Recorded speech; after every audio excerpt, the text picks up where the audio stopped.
மற்றும் பொது பட்ஜெட்டை ஒரே நாளில் தாக்கல் செய்ய மத்திய அமைச்சரவை ஒப்புதல் அளித்துள்ளது. இதுகுறித்து டெல்லியிலிருந்து எமது சிறப்பு செய்தியாளர் சலீம் தரும் கூடுதல் தகவல்களை கேட்கலாம். சலீம், சொல்லுங்க, இப்போ பொது மற்றும் ரயில்வே பட்ஜெட்டை ஒரே நாளில் தாக்கல் செய்ய மத்திய அமைச்சரவை ஒப்புதல் அளித்திருக்கிறது. இது பற்றி விவரங்களை சொல்லுங்க சலீம். அதாவது ஒவ்வொரு புதன்கிழமையும் பிரதமர் மோடி தலைமையிலான மத்திய அமைச்சரவை கூட்டம் டெல்லியில் நடைபெறும். இந்த கூட்டத்தில் தான் இந்த முடிவை எடுத்திருக்கிறார்கள். அதாவது இந்திய நாடாளுமன்றம் ஒவ்வொரு வருஷமும் 3 முறை கூடுகிறது. முதல்ல கூடுறதுக்கு பேருதான் பட்ஜெட் கூட்டத்தொடர். பிப்ரவரி மாதம் இறுதி நாட்கள்ல பட்ஜெட் கூட்டத்தொடர் கூட்டுவாங்க. முதல்ல என்ன பண்ணுவாங்க, அதாவது ரயில்வே பட்ஜெட்டை எப்பவும் தனியாகத்தான் நாடாளுமன்றத்தில் தாக்கல் செய்யப்படும். மத்திய ரயில்வே அமைச்சர் தான் தாக்கல் செய்வார். அது மட்டும் இல்லாமல் தனியாக பொது பட்ஜெட்டை தாக்கல் செய்வார் மத்திய நிதி அமைச்சர். ஆனால் மத்திய ரயில்வே அமைச்சர் என்ன பண்ணார் அப்படின்னா, நிதி அமைச்சர்கிட்ட ஏற்கனவே ஒரு கோரிக்கையை முன்வைத்தார். எதற்காக 2 தனித்தனி பட்ஜெட் ஒரே பட்ஜெட்டாக தாக்கல் செய்து விடலாமே, இதனால் பல நன்மைகள் ஏற்படும் அப்படிங்கிற ஒரு கோரிக்கையை முன்வைத்தார். இந்த கோரிக்கையை ஏற்றுக்கொண்ட மத்திய நிதி அமைச்சர் அருண்ஜேட்லி என்ன பண்ணார் அப்படின்னா, ஒரு 5 நபர் குழு ஒன்றை அமைத்திருந்தார்.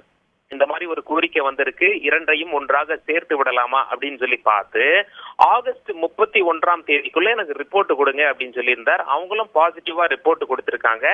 அந்த ரிப்போர்ட் இன்று மத்திய கேபினெட் கூட்டத்தில் முன்வைக்கப்பட்டது. இந்த மாதிரி ஒப்புதல் கொடுத்திருக்காங்க அப்படின்னு சொல்லியிருக்காங்க. இது 92 வருட பழக்கம்.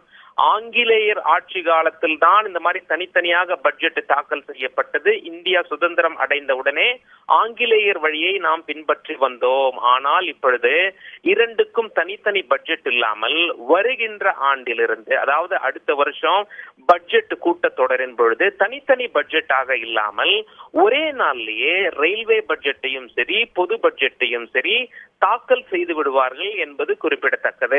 முக்கியமா ரயில்வே பட்ஜெட்டை தாக்கல் பண்ணும் பொழுது இந்த மாதிரி நாங்க பயணிகளின் கட்டணத்தை உயர்த்திருக்கோம், அந்த மாதிரியான அனௌன்ஸ்மெண்ட் எல்லாம் வரும் இல்லையா, அது வழக்கமா ரயில்வே அமைச்சர் தான் எடுப்பார். ஆனால் 2 பட்ஜெட்டையும் ஒரே பட்ஜெட்டாக தாக்கல் செய்யும் காரணத்தினால் பயணிகளின் கட்டண உயர்வையும் மத்திய நிதி அமைச்சரே முடிவெடுக்கும், அதாவது முடிவெடுக்கலாம் அப்படிங்கிற மாதிரி நமக்கு அரசாங்கம் தரப்பிலிருந்து இருந்து தகவல் சொல்றாங்க.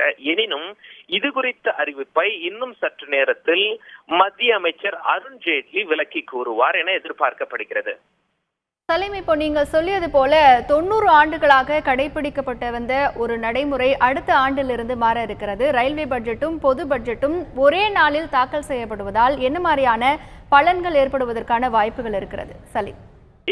இப்போ முக்கியமான பலன்கள் அப்படின்னு சொல்லிட்டு பார்க்கும் பொழுது ரயில்வே பட்ஜெட் அதை தனியா தாக்கல் பண்றாங்க, அதுக்கு நிறைய செலவாகுது. அது மட்டும் இல்லாம பொது பட்ஜெட் தாக்கல் செய்வதற்கு ஒரு செலவு இருக்கிறது. ஆனால் அந்த செலவீனங்களை குறைப்பதற்காக இரு பட்ஜெட்டையும் ஒன்று சேர்த்து ஒரே நாளில் இரு பட்ஜெட்டையும் தாக்கல் செய்வது, பொது பட்ஜெட் ரயில்வே பட்ஜெட்டை தாக்கல் செய்வது என முடிவெடுக்கப்பட்டுள்ளது. அது மட்டுமல்ல, பொது பட்ஜெட்டை தாக்கல் பண்றது நமக்கு எல்லாருக்கும் தெரியும், மத்திய நிதி அமைச்சர்.